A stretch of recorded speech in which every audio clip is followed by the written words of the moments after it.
This is CGTN, China Global Television Network.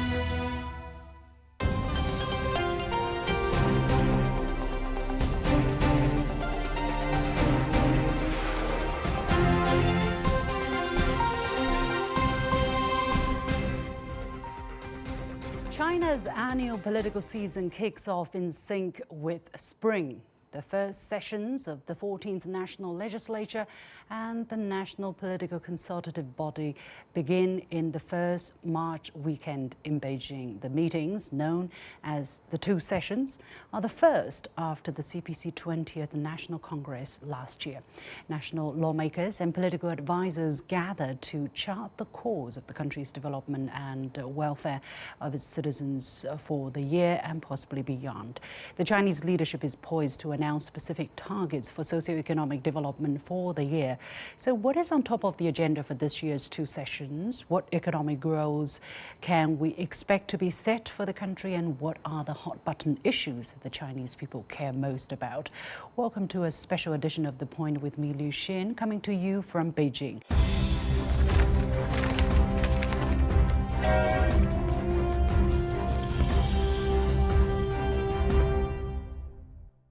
I'm pleased to be joined from Hong Kong by Professor Wang Jiangyu from the City University of Hong Kong, from Singapore by Tan Ki Jiab, who's the chairman of the Singapore National Committee for Pacific Economic Cooperation, from Australia, Colin McCarras, a sinologist and emeritus professor at Griffith University, from Beijing, Zun Ahmed Khan, a journalist and research fellow of the think tank Center for China and Globalization, and also from Beijing, David Ferguson, the honorary English editor of the Foreign Language Press. The warmest welcome to all of you for this special discussion. So, Colin, you have been studying China, researching China for decades. Help our audience understand exactly how the Chinese political system and political season works and why it matters. Well, I think it matters because every year there are particular targets set, but I think more important is the overall pattern of development of China, and the two sessions, as they're called. I think they have a very special place in determining the agenda that's going to be followed. But of course, the Party Congress also does a lot about that, and in fact, it matters more. But what the two sessions do, I think, also matters considerably, and it gives us some kind of idea about what's on top of the minds of the leadership, and it gives us quite a good insight, I think, too, into what's on the minds of the Chinese people, and I think that matters a lot. Well, the Chinese system is definitely different from that in many other countries, especially in developed Western countries. I'm going to go to Professor Wang in Hong Kong. Help us understand, because the two sessions literally meaning the session of the National People's Congress, which is the national legislature, and the session of the Chinese People's Political Consultative Conference, which is abbreviated to be CPPCC, which is something not so easy to say for many people, but if you know the two sessions, that's fine enough. What is the major difference between the two sessions as symbol of Chinese political system vis-a-vis those in the West? Professor Wang. Thanks for having me. China has a rather unique political system. It is called the People's Congress system. So you have the National People's Congress, which according to the Chinese constitution is the top, the highest political organ in the Chinese political system. And you also have the top political body, which is called, as you mentioned, the Political Consultative Body, comprising a group of advisors, political advisors, to provide advice to the Chinese leadership. So this is Chinese design of democracy, and based on the party leadership and united front. So it's different from of course from the American system, and the Western system in general is based on separation of powers. So the so-called two sessions, which are basically the annual event of the legislatures and the political advisors. So they have two things to do. The first thing is to turn party policy into state policy, right? So many of the proposals would be codified into laws, and some of the policies will become state policies to be implemented at all levels. And also, it is an annual opportunity for the people who are appointed as political advisors to provide feedback from all corners of the Chinese social life. So, David, you have been in China for many years. How does this system, the system that Professor Wang just eloquently explained, how does that reflect the will, the concern, the aspirations of the people through, the deputies to the National Congress and the members of the National Advisory Body? We understand that the deputies are elected and the advisors are appointed. So how do these two organs gather the information, the wish, the needs of the people, and translate that into national policies, or an input into the national policy making? Let's put it this way. The most important aspect of this system is continuity. I'm picking up on the difference between the way the Western system works and the China system. The West makes a big deal of its elections and its party competition. The Chinese system is much better for long-term planning and implementation of plans. What you don't have in China is constant switches and reverses of policy. What these bodies are able to do is maintain a degree of continuity through changes in generation and changes in personnel. People, individual, right down to the actual individuals themselves, are allowed to take part in the process of developing legislation. There is a formal process for the legislature, by which the legislature operates, which allows groups like CPPCC, but it actually allows individual members of the public to make comments and specific proposals and suggestions on pieces of legislation that are being considered, so that before any legislation turns into an act, any person in China has the opportunity to contribute to the discussion and to make suggestions, and the actual legislative process is formally structured in a way that it's obliged these contributions into account. Yes, as a matter of fact, every year the deputies that are participating in these two sessions will bring proposals with them, which they have formulated over the past year, and on the basis of collecting opinion from people in that particular constituency, and it is obligated that these proposals are followed up as to whether they will be turned into law, what is being done about it, or if not, why that is the case. Let's turn the attention to the most pressing issues for this year's two session. And Tang Ki-Giap, let me go to you. One of the things, of course, is the announcement of the formation of the new administration team after the 20th Party Congress last year. How significant is that a step for the Chinese political system, and what do you expect to be the central messages that will be sent from this new government team? Yeah, looking at the present team, and we do expect that decision will be made faster because they are of the same camp, and I think we expect a smooth decision with less debate, and China need to recover very quickly from the COVID, and you can see the zero COVID policy, you can see the reactions very fast, and therefore we look forward to the new government in terms of the opening up. The new government committed to opening up even wider. And we look forward to the investment approval processes, which I think will be even faster. So the advantage of this administration, as we see it, is that views reflected up. China is so big, they can be local, regional, or countrywide. But once they make a decision, they will make it very transparent and make it very open. And it's easier for us, an outsider, as a foreign direct investors.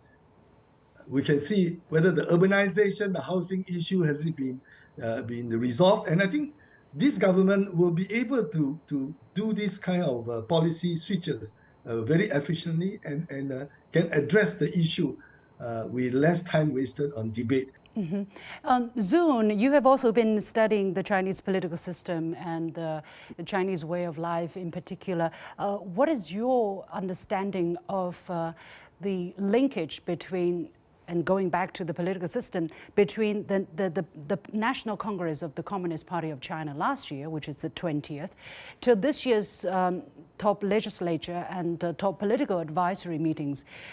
How do you see the connection between these two, and why such an arrangement can propel China's growth as it did over the past 70 years, especially over the past 45 years?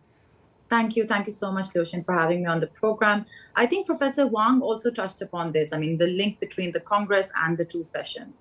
What I can say, I mean, of course, all of our other guests have also mentioned different aspects. What is the significance? How are people's perspectives, frontliners' perspectives brought into, in the form of suggestions and then formulated into policy?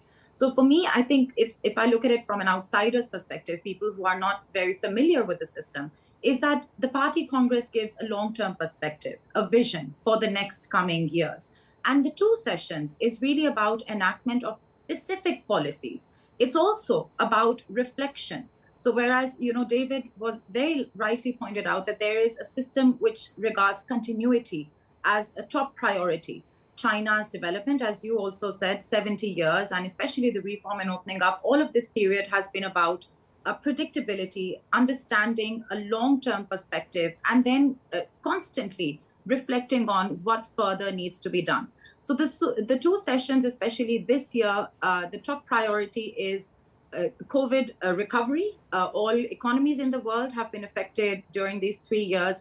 If you actually look at some statistics, how China's policies have protected ordinary people as well. You can look at, for example, inflation in China is the lowest in the G20 countries and the 6th lowest in the world. Other factors as well, the level of safety that people have enjoyed over these years has been unprecedented. It's been probably in many ways, a policy that has taught people. That has been an example for many other countries. That said, now moving forward, the two sessions are going to allow specific policies that are going to address these factors. Economic recovery, and as you mentioned, taking the frontliners, ordinary people's, individuals' priorities. What is bothering them?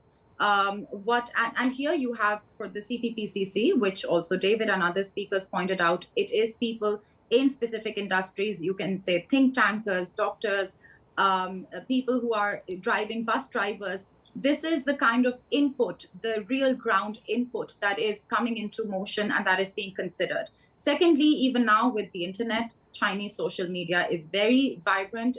People are expressing what are the concerns they have, and there's also a specific system to get their feedback on what should be the priority policies to help people also improve the quality of their lives and understand what are the younger people, what are the emerging generation, and also the middle class, which is so important, what are their key concerns. Yeah. So in the end, two sessions every year are about reflection, about enactment of new policies, and about understanding what is working and what can be improved. Yeah. Colin, I still want to continue a little bit on the political arrangement here, because this is very important for people to really understand how the Chinese system works. We call it a whole process, people's democracy. But individuals don't really go and cast a vote, but they do select their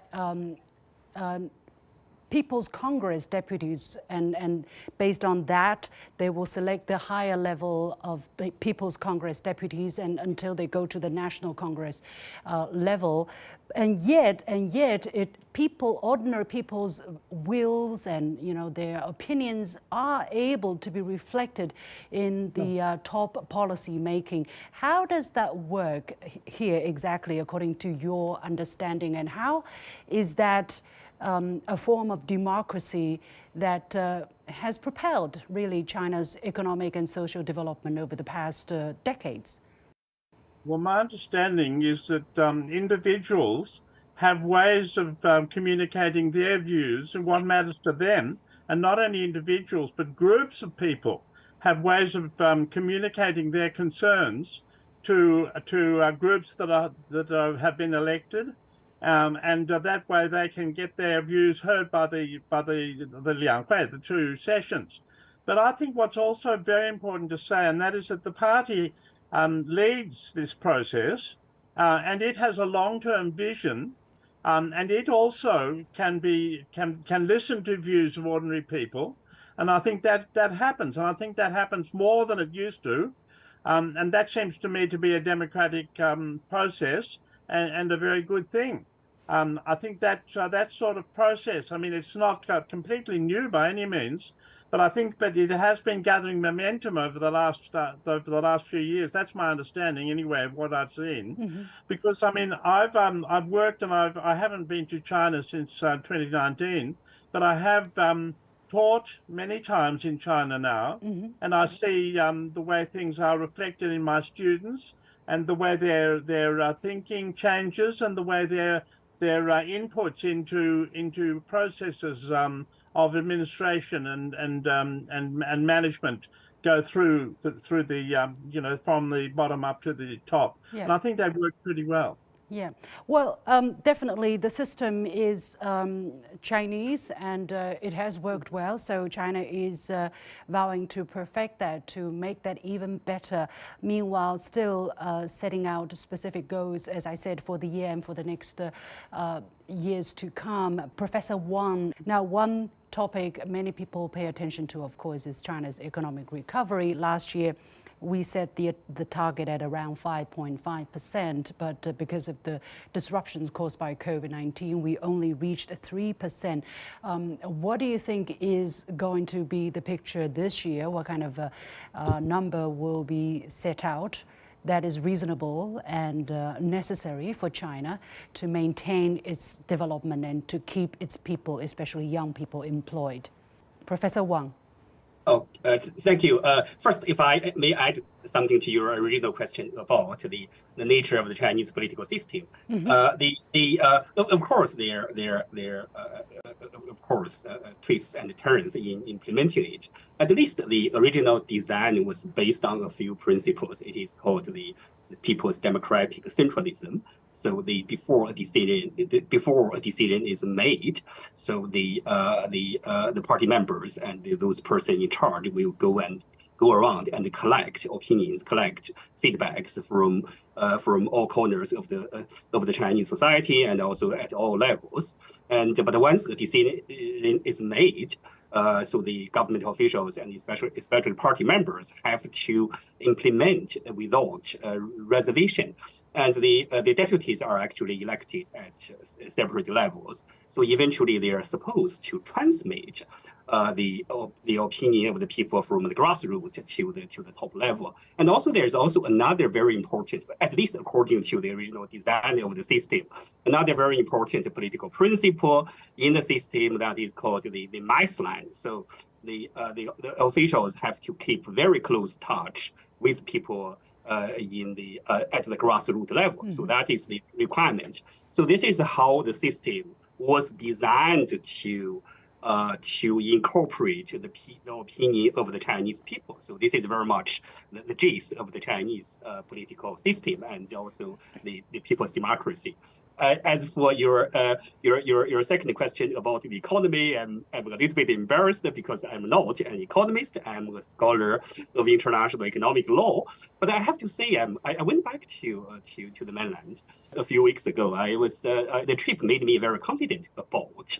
I'm actually quite upbeat because I see everything is coming back. I mean, everything is coming back. So the people are going out to do shopping and to eat, and so life have back to normality. So and which makes me actually quite optimistic about the rebound of the Chinese economy. Yeah. But I would yield the time to those who have economic background here. Yeah, well, definitely. Let me go to Tang Ki-Kiap there, because China's economic recovery prospects is definitely what people are watching. It seems that foreign investors are showing a stepped up interest or confidence in the Chinese economy. For instance, in January, foreign direct investment into the Chinese mainland grew by 15% year on year to reach $130 billion. That's according to China's Ministry of Commerce. So do you think that reflects the sentiment of foreign investors in general, or are they still taking a wait-and-see approach? Yeah, as an economist myself, we watch the development of China, especially the GDP, grow very closely. In fact, I just came back from Suzhou Industrial Park. I must say that this 5.5% is quite realistic. In fact, my projection will be China's GDP growth for 2020 will certainly be at least 5%, if not higher.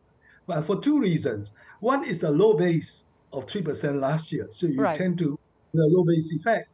And secondly is from the zero COVID policy, even went to industrial park, we know that foreign direct investment, the kind of effort has been rather slow. And everybody is looking for this opening up. And now we see a quick opening up, and all those penned up decision that's supposed to go through, and it's taking place very fast now. And we also get signals that local governments, they are supposed to be prepared fast enough to allow this foreign direct investment to see them and to get the whole investment process moving. So therefore, we are very optimistic that this growth will be at least 5%, and especially that if China is going to resolve the housing issues, and the development in the domestic economy in terms of domestic demand will pick up. And many of the foreign direct investment now in China, it can be even for companies from Singapore in F&B, in urbanization, shopping mall, and these are areas that Singapore can participate. And we look forward to the kind of very favorable environment that China keep assuring everybody that they're not going backward, and then the opening up will be even wider. So therefore, the signal is very clear, and we are all excited. Are there any potential uncertainties that make people pause and think a little bit, or which give people a sense of uncertainty? Are there anything that's bothering you, for instance, as an investor? In certain area, for example, the one on the chips policy restriction by the United States, it does to some extent affect the semiconductor industry. So this is what we are watching. And also the tariff resulted in some of the multinational decided to move part of the production process to Vietnam or to Thailand. For example, Sony camera or some of the TV screen manufacturers. Are you concerned that the labor cost is getting a bit too high on the Chinese mainland? So maybe it makes more sense to relocate to other middle income or low income countries. Higher labor cost is an old issue. Then now you see the MNC, they're moving into central China, western China, where the wages are relatively lower. Now, in the past, the wages was high because everybody was concentrating on the coastal cities because of the logistic. But now China have the speed train and have the highway. So I think slowly, China is a big country, that the cost situation will ease as they move into other part of China, which are no longer limited by logistic constraint, which was in the past. Therefore, I think wage cost is not so much the immediate concern, but rather the logistic that able to move in and out of deeper China, and certain industries, semiconductor, yes, there might be a constraint, but China have many other industries, especially those who are related to domestic demand. And China is a big economy with a rising middle class. We are very optimistic that foreign investment into China in those areas which are linked to their domestic demand will be very much welcome. I'm going to ask two more questions. That's all the time I have. One to Zun and one to David. Zun, do you see any major shift in China's foreign policy? Throughout the COVID years, me following especially China and the developing countries dynamic, how China has been constantly engaging there has been a policy of constant engagement and providing moral leadership also to developing countries. I think what will shift is hopefully the frequency of high-level interaction and engagement. And this is something which will be a positive development. But overall, I mean, China, also the Global Security Initiative has been better explained to the world.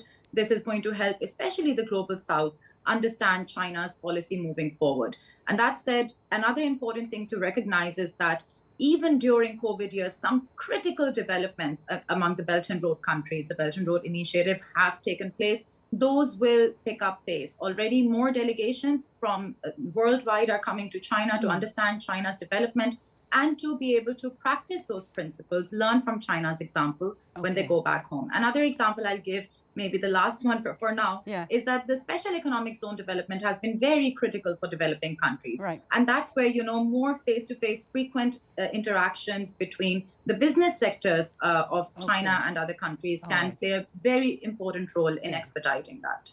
Finally, David, what else will you be looking for during this year's 2 sessions, which will have far-reaching impact on countries in other parts of the world, especially probably in the Global South? Well, the biggest issue that we face right now are the external issues. President Xi talks about the global community of shared future, and it's vital to all of us. We only have one globe, and we only have one future. And if half of the planet is determined to have a future of confrontation and conflict, the other half of the planet cannot enjoy a future of peace and prosperity. Within that context, China and the US are by far now the biggest and strongest players in the game. And therefore, the relationship between China and the US is absolutely vital to the global community. And the picture there is not very positive at all. The US seems at the moment to be hell-bent on creating confrontation and conflict, and the war rhetoric is ramping up. So the single biggest problem that China has to face is not in managing the micro problems in the domestic arena. It's finding a way to break through and recreate some kind of positive relationship with the United States. And that is going to be a very hard task. I don't know. David, in one sentence, what does China need the most at this moment if it tries to stabilize its economy, if it tries to build its society, keep people employed? What do you think China needs the most in terms of external environment? It has to be continuity. Colin, do you have one word here, Colin? Stability, peace, and non-confrontation. We have to leave it there, but the key words will stay in our mind: peace, stability, and non-confrontation. Thank you so much, Colin Mackerras, Tan Ki-jiap, Wang Jiangyu, Zun Ahmad Kun, and David Ferguson for this wonderful discussion on the 2 sessions, China's annual political season. With that, we come to the end of this special edition. I'm Li Xin. As usual, you can follow me on Facebook and Twitter using the handle Li Xin in Beijing. Thanks for watching. You've got the point.